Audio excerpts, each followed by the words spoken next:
Имам.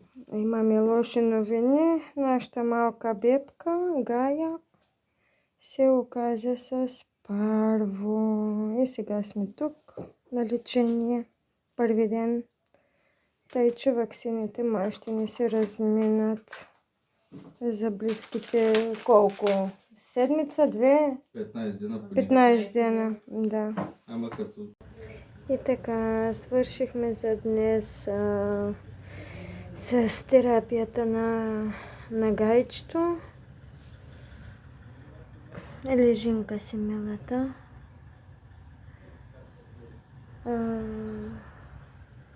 Утре пак от 3 до 5 дена е терапията за парвовироза. От 3 до 5 дена системи. Тъй. Да, но ще се оправи. Хванах го вирусът доста на време, така че всичко е наред. Но се случи в време, където мислихме да направим нещо друго, ваксини, едно друго, всичко да е наред. Не се получи, за жалост.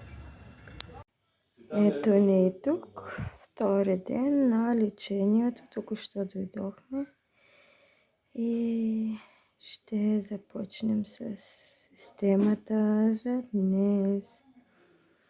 Значи, пак през нощта имаше симптомите на вирусът, но сутринта беше така доста жизнена.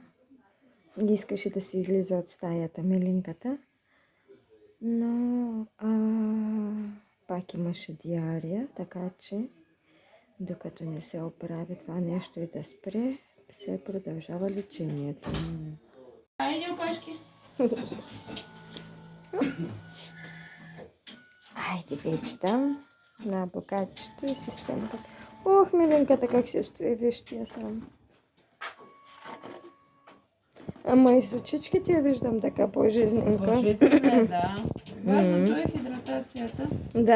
Да. И водичка й давах, както И я каза, задържа по-мъненко. на често по-мъничко, нали? По-мъничко й Да, давах, може да задържа. да. Пишкаше се доста. Това е добре. Айде, муцунката ми. Няма